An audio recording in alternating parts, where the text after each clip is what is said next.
Welcome to K-Catalog.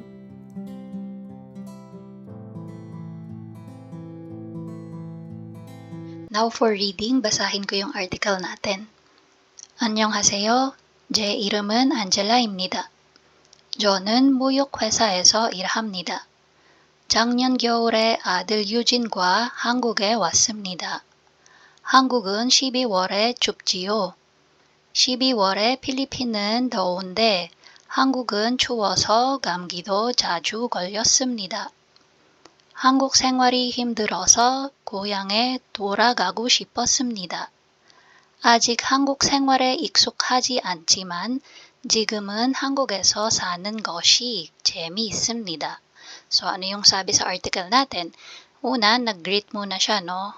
안녕하세요. Ang pangalan ko ay Angela. Ako ay nagtatrabaho sa isang trading company or trade company. So yung muyok is trade. Winter last year, kasama ang anak kong lalaki na si Eugene, kami ay dumating sa Korea. Ang Korea kapag December ay malamig, tama? Or malamig sa Korea kapag December, di ba? Kapag December sa Pilipinas, mainit, pero sa Korea naman malamig kaya madalas ding madali ng sipon or flu. Ang paninirahan sa Korea ay mahirap, kaya naman gusto kong bumalik sa aking hometown. So, si Angela ay taga-Pilipinas. So, syempre, kapag ikaw ay OFW dito sa Korea or kahit na hindi OFW, kapag ikaw ay bago dito na naninirahan, mahirapan ka talaga mag-adjust. Kaya, may times na gusto mo talagang bumalik sa Pilipinas. Yan. Tapos sabi niya, 아직 한국 생활에 익숙하지 않지만, still, yung 아직, no? Still. Sabi niya, 익숙하지 않. So, yan ay not, yung an. Okay? So, not. Tapos, yung iksukada, get used. So, ibig sabihin lang yan is, hindi pa siya nakakapag-adjust or hindi pa siya sanay sa pamumuhay daw sa Korea. So, ajik still, parang at the moment, hindi pa siya ganun kasanay sa paninirahan sa Korea. However, yung jiman natin, hajiman, ganun pa man, ngayon, okay, ay yung pagtira daw niya sa Korea ay 재밌습니다. So, fun or interesting. So, hindi pa siya ganun kasanay, pero ano naman, nasisiyahan naman siya kahit papaano. Okay? So, try nating sagutan yung number 1. 안젤라 씨는 지금 한국에 사는 것이 어떻습니까? So, kamusta naman daw ang paninirahan ni Angela ngayon sa Korea? So, yung hint natin dyan, yung 지금. Okay? 한국에 사는 것. So, asan ba yon? 지금 한국에 사는 것. Okay, ano yung sabi niya? 재미있습니다. So, yung sagot natin dito, Angela 씨는 지금 한국에 사는 것이. So, start natin sa yung sentence natin, start natin with this one. Tapos, idudugtong lang natin si 재미있습니다. Okay? So, dahil ang ating question ay naka-비읍니까, 습니까 form, so, okay lang na 있습니다 yung isagot natin. Number 2. So, true or false? Angela 씨는 회사원입니다. Si Angela daw ay isang company worker. Tama. Ano nga yung sabi niya? Trade company. Okay? So, company worker siya. Number 2. Angela 씨는 혼자 한국에 왔습니다. Si Angela daw ay mag-isa na dumating sa Korea. Wrong. Sino yung kasama niyang dumating? Yung anak niyang lalaki na si Eugene. Number 3. Angela 씨 고향은 덥습니다. Mainit daw ba sa hometown or dun sa lugar ni Angela, which is sa Pilipinas? Tama. Sabi niya nga, 더운데. Pilipinan 더운데. And alam naman nating lahat na mainit talaga sa atin. And then, Angela 씨는 한국 생활에 익숙합니다. So, nakapag-adjust na daw si Angela sa pamumuhay sa Korea. Wrong ulit. Ano yung sabi niya? 아직.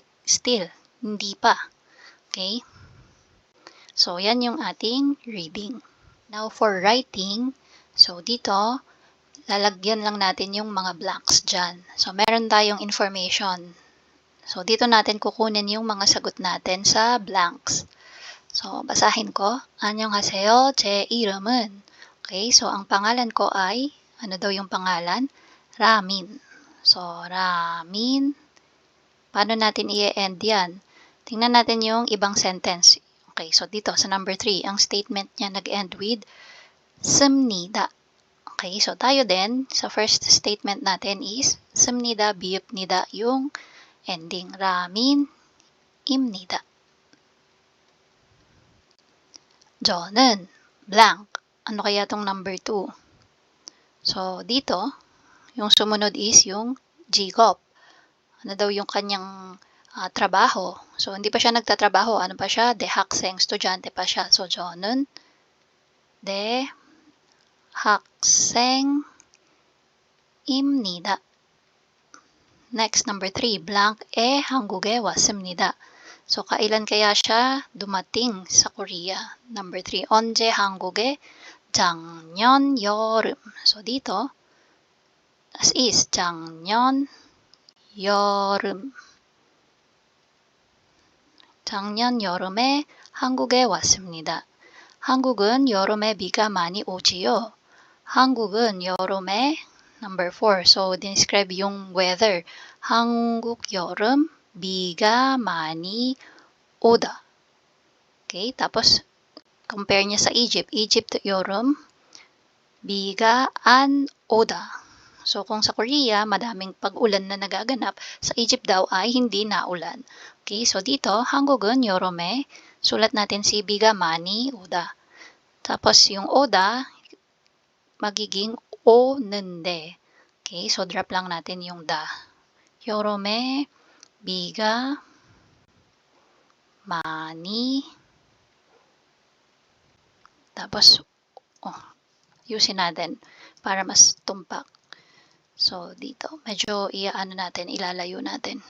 비가 많이, tapos, 오는데, Egypt는, so sabi niya sa Korea, kapag summer ay maulan, pero sa Egypt naman, hindi naulan. 비가 안 오다. So, magiging 비가 안, yung oda magiging 옵니다. Dahil nga, ending siya, no?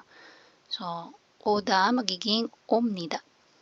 처음에는 날씨도 많이 달라서 blank. So, 처음 왔을 때. So, simula nung unang pagdating daw niya, ano yung mga description niya? 힘들다. Mahirap. Ano pa? 가족과 친구들이 보고 싶다. And gusto niya makita yung kanyang mga pamilya at kaibigan. So, dito, 많이 달라서. So, nung una, iba ang panahon, okay, kumpara dun sa kanyang tinitirhan. Kaya naman, 힘들다. So, yung 힘들다 magiging 힘들. So, drop mo lang si da. And then, automatic add na si go. 힘들고. So, again, yung gamit ng go dito is yung end, no? Mahirap at, yan. Dudugtong natin tong 가족과 친구들이 보고 싶다. So, dahil mahaba siya, 가족과 친구들이 보고 싶었습니다. Ayan. So, bakit dito ano siya, past tense? Kasi sabi niya, 처음에. So, nung una. So, nung una lang, kaya nangyari na yung pagka-miss niya dun sa kanyang pamilya at kapamilya. Tapos, if manotice nyo, ayan, dito nga sabi niya, 한국에 왔습니다. So, yung mga time na yon, so, tapos na, nangyari na. 지금은, tapos ayan, this time, blank. 지금, ayan, 지금, 공부가 힘들다. So, dito, 공부가 힘들, so, drop natin si da. Tapos automatic nandito si jiman. So magkadugtong na yan. 공부가 힘들지만 mahirap man ang pag-aaral, 한국 생활이 즐겁다. 한국 생활이 즐겁니다. Yan. So, drop mo si da dahil may biyop 받침. 즐검. So, nida na lang yung idadagdag mo. 즐겁습니다. 즐겁습니다. May 받침 nga. So, pag may 받침, 습니다 yung idadagdag. Pag walang 받침, biyop nida. Diba? Muntik na tayong malito. Okay? So, 한국 생활이 즐겁습니다. So, basahin ko ulit yung article, no? 안녕하세요. 제 이름은 라민입니다. 저는 대학생입니다. 작년 여름에 한국에 왔습니다. 한국은 여름에 비가 많이 오지요. 한국은 여름에 비가 많이 오는데 이집트는 비가 안 옵니다. 처음에는 날씨도 많이 달라서 힘들고 가족과 친구들이 보고 싶었습니다. 지금은 공부가 힘들지만 한국 생활이 즐겁습니다. Yan. So, ano ba yung mga sinabi ni dyan? Ni Raman? Sige, isa-isahin natin. So, dito, sa first sentence, pakilala lang siya ulit, no? Ako si Raman. Annyeonghaseyo, ako, ang pangalan ko ay si Ramin. Ramin. Ako ay isang college student. Last year ng summer or summer last year ay dumating ako sa Korea. Ang summer sa Korea ay maraming ulan, tama? Kapag summer sa Korea, maulan. Okay, biga 많이 오는데 maulan, pero sa Egypt naman ay hindi nag-uulan. Sa una or noong una, ang weather ay magkaiba. So, kinukumpara niya dun sa Egypt, no? Kaya naman, nahirapan ako at namimiss ko. Okay? Namiss ko or gusto kong makita yung aking mga pamilya at kaibigan. Pero ngayon, ngayon naman, mahirap ang pag-aaral, pero ang pamumuhay naman sa Korea ay na-enjoy ko. 즐겁습니다. Okay, so ayan yung ating writing. And that's it. If you find this video helpful, please hit the like, share, and subscribe button. So I still hope to see you in the upcoming videos, and again, thanks for watching.